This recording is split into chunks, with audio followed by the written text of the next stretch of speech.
Nous avons avec nous par Zoom Franz André qui est coordonnateur et porte-parole du Comité d'action des personnes sans statut. Franz André, bienvenue à Billets de retour. Merci beaucoup, Jean. Merci de m'avoir invité. Alors, nous sommes là effectivement pour parler du décès de Fritz-Nel Richard, survenu quasiment à la veille des fêtes de fin d'année. Très mauvaise nouvelle pour la communauté haïtienne. On sait qu'il était en attente de statut au Canada et qu'il avait une situation extrêmement difficile. Face à cette difficulté, parce qu'il provenait justement des États-Unis. Il a essayé de retourner aux États-Unis, mais en passant par une frontière, comment je dirais, illégale, on va dire ça comme ça, n'est-ce pas? Pas la frontière régulière, on va dire irrégulière, n'est-ce pas?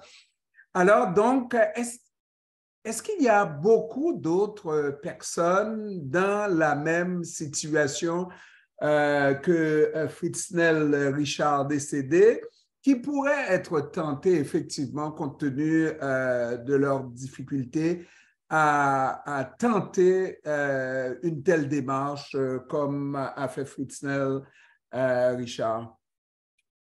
Oui, définitivement, Jarnes, c'est qu'il y a beaucoup de gens qui ont traversé déjà la frontière bien avant Fritz-Nel Richard.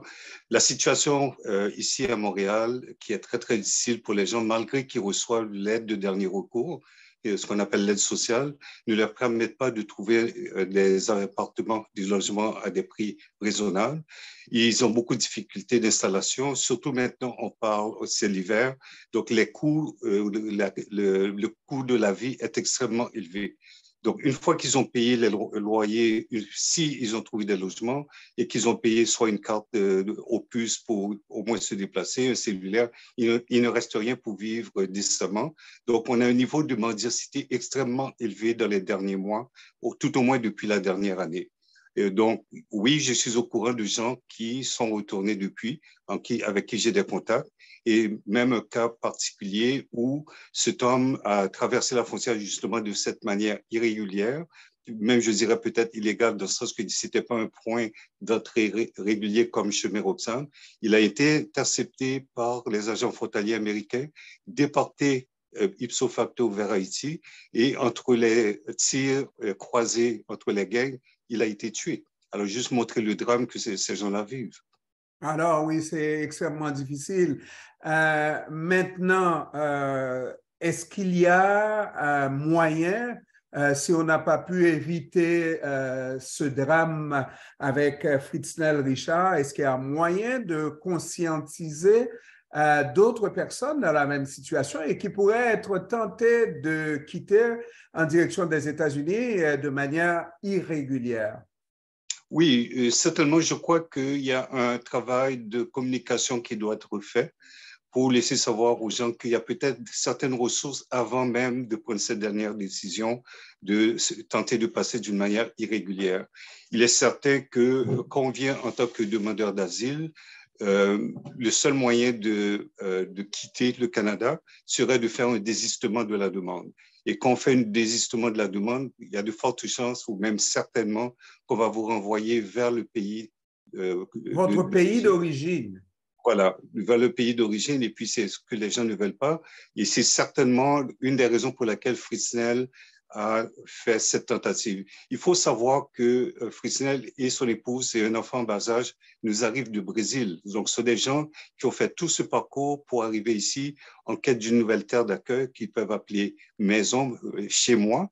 Et madame a dû retourner parce que très tôt, depuis leur installation en décembre 2021, madame a subi des opérations, donc avait beaucoup de difficultés avec le climat ici. Donc, elle est retournée seule avec l'enfant et c'est là que Fritz-Nel, dans sa détresse, loin de sa famille, a tenté de la retrouver. Il est possible aussi que M. Fritz-Nel était sous le TPS aux États-Unis. le Temporary Protected Status, qui est l'équivalent de moratoire. Et voyant les difficultés qu'il vivait ici au Québec, il a décidé, tiens, je retourne aux États-Unis en espérant d'être encore sur le TPS. Parce que ça, c'est des cas que j'ai vus. Des gens qui sont retournés depuis qu'il y a eu cette discussion de TPS et puis Title 42. Alors oui, il y a beaucoup de cas des gens qui sont encore tentés. Oui, Donc, Franz-André, et il y a effectivement un lien entre les États-Unis et le Canada par personne interposée lorsqu'on parle de candidats à l'immigration qui vivent aux États-Unis et qui tentent de rentrer au Canada, d'avoir la résidence au Canada. Il y a tellement d'informations qui circulent entre les deux pays. Et à un moment donné, j'ai cru que cette vague d'informations floues, n'est-ce pas, est contradictoire, à savoir des fois, on va même dire aux États-Unis, laisser entendre aux États-Unis qu'il y a une possibilité d'obtenir le permis de travailler tout de suite, n'est-ce pas, au Canada, alors qu'il n'en est rien, il y a quand même des délais. Est-ce que vous croyez que le gouvernement fédéral, parce que si on se souvient bien, même le gouvernement de M. Trudeau avait délégué aux États-Unis un député, M. Dubourg, d'origine haïtienne, pour aller à Miami parler, informer la population éventuelle d'éventuelles déceptions. Comment se fait-il qu'on n'ait pas toute l'information de l'autre côté avant de tenter cette aventure? Bien, je crois que pour ceux ou celles qui ont vu l'émission Enquête de Radio-Canada auquel j'ai participé, nous avions été à Miami pour rencontrer différents organismes ou personnes ou d'églises qui donnent certaines informations. Et j'ai eu à assister à 2 présentations. Effectivement, les informations données ne sont pas factuelles. D'où les gens arrivent ici puis se rendent compte finalement la réalité est tout autre et qui amène justement à cette désespoir. Je crois qu'il y a une nécessité effectivement qu'il y a un travail de communication qui doit se faire autant ici à travers différents organismes communautaires qui sont là pour aider et aussi avec différents centres. Parce qu'on connaît aux États-Unis quels sont les organismes ou les églises qui accueillent ces gens. Donc, je pense qu'il y a un travail de communication qui peut être fait. Est-ce que c'est des petites capsules vidéo? Moi, j'étais même tenté à certains moments de faire des capsules vidéo que les gens peuvent aller écouter pour leur présenter exactement leur juste et le faire dans leur langue. Parce qu'il y a toujours la question de communiquer dans une langue que les gens comprennent. Quand on arrive ici, puis c'est des documents en français ou en anglais et on a difficulté à écrire, surtout maintenant, c'est devenu très lourd parce que tout se fait d'une manière électronique. Et pratiquement, le gouvernement fédéral demande aux gens d'avoir pratiquement un ordinateur, un fax en bas du bras. C'était possible.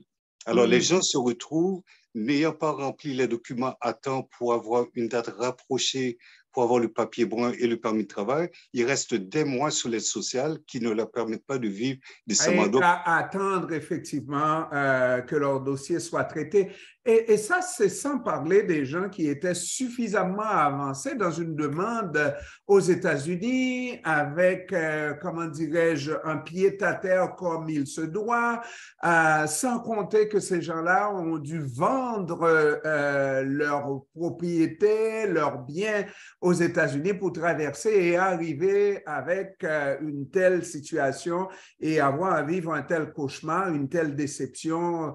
Effectivement, il n'y a pas de mots pour décrire une telle situation. Tout à fait. D'autant plus, j'ai parlé finalement ce matin à l'épouse de M. Richard. Bon, je me suis permis d'être celui qui, pour l'instant, va entreprendre toutes les procédures de prendre le corps et faire un arrangement funèbre, il y aura crémation, etc. Monsieur Richard avait de la famille aux États-Unis, en Floride, qui était en moyen de l'encadrer pour les premiers temps qu'il était là-bas. Même que cette cousine, c'était comme une sœur pour lui. C'est elle qui va venir ici. Donc, effectivement, il était plus facile, dans un sens, d'être bien encadré aux États-Unis plutôt qu'ici. Le risque, par contre, c'est qu'avec l'immigration, le ICE aux États-Unis, ce qui est très imprédictible, et beaucoup de gens, très souvent, étaient invité à des auditions et finalement, il était détenu et déporté ipso facto. Et nous l'avons vu de septembre 2021 à nos jours, on parle de plusieurs milliers, si ce n'est de 28 000 de nos compatriotes qui ont été pris, entre autres, sur la frontière Texas-Mississippi et déportés sans avoir eu d'audience. Je suis présentement en contact avec des gens qui sont du côté mexicain pour savoir qu'est-ce qu'on peut faire. Et puis moi, je leur donne l'heure juste. Je veux qu'ils savent exactement de quoi ils se mettent les pieds. Par contre, Jeanne, c'est que ce sont des gens où on a traversé 14 pays dans les conditions qu'on les a traversés. Ils sont prêts à prendre les derniers risques en espérant de trouver une terre d'accueil. Et le Québec, pour l'instant, le Canada, semble être le pays de rêve. Malheureusement, ce n'est pas toujours le cas. Ce n'est pas toujours le cas. Alors, Franz, André, analysons maintenant la situation, savoir pour un organisme tel le vôtre, n'est-ce pas, qui est ce comité d'action des personnes sans statut. J'imagine que vous avez des moyens très limités lorsque ces personnes vivent dans le dénouement le plus total. C'est pas vrai qu'un organisme comme le vôtre a les moyens d'aider ces personnes-là. Qu'est-ce qu'on pourrait suggérer pour demander à la communauté d'aider un peu? Par exemple, il y a des funérailles à venir. J'imagine qu'une famille sans moyens aura quand même la difficulté à assumer les frais des funérailles, à moins qu'on parle d'une assumation faite par le gouvernement du Canada ou du Québec, je ne sais pas.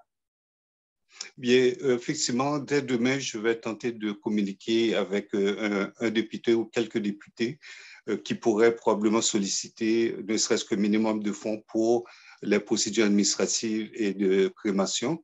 Il y a possibilité aussi, et puis je suis en train de considérer, tout comme on avait fait pour le cas de Marcelin François, ce ange gardien qui nous a quittés au tout début de la pandémie, faire un GoFundMe possiblement pour ramasser un peu d'argent qu'on pourra aussi remettre à madame éventuellement une fois qu'on aura fait les dépenses ici, car madame aura besoin d'aide. Elle est seule maintenant avec un enfant en Floride. Elle n'a pas les moyens de continuer, d'autant plus que sa situation de santé est très précaire. Il y a aussi un enfant que Fritznel a laissé en Haïti, un enfant de 11 ans. Et d'ailleurs, sur sa page Facebook, jusqu'à récemment, on voyait cette dernière vidéo qu'il a fait quelques jours avant son départ, le 22 décembre, où il disait « Haïti, arrêtez violence, ok, quittez Timonio à l'école. Donc, Haïti, arrêtons les violences pour que les enfants aillent à l'école. Donc, je présume que ce fils n'allait pas à l'école. Alors, on souhaite peut-être faire solliciter la communauté, certainement, la communauté à large, avec GoFundMe, qui va nous permettre d'aider cette famille le moindrement pour qu'ils aient au moins un peu de soutien moral.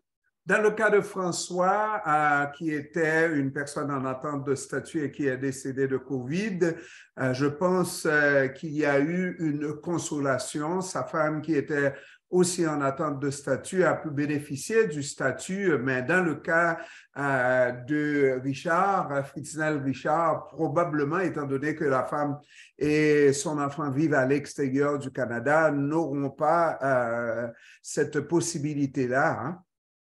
Oui, effectivement.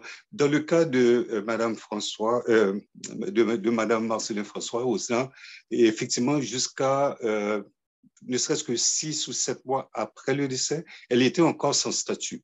Et donc, nous avons pu faire justement un fonds GoFundMe qui nous a permis de faire les funérailles et nous avons fait une demande humanitaire qui a été acceptée. Madame est aujourd'hui résidente permanente.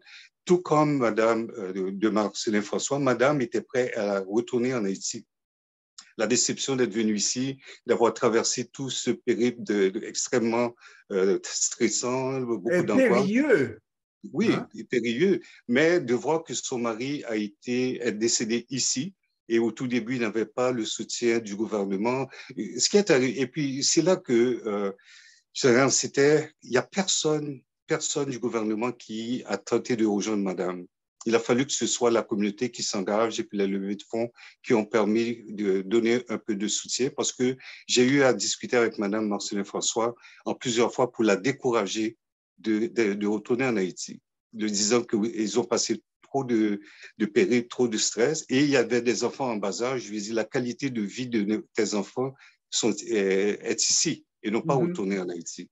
Et puis, dans le cas de Fritznel, probablement pas qu'on ne pourra pas tenter une telle démarche, étant donné qu'elle vit à l'extérieur et puis étant donné les mauvais souvenirs aussi dans notre côté du Canada. Oui, effectivement. C'est une mort plutôt tragique dans ces circonstances-là. C'est tragique et je crois que le message, tous ceux qui sont dans les mêmes conditions que Fritznel, ça ne fait qu'augmenter le niveau d'angoisse. Il y a peut-être certains qui auraient voulu retourner.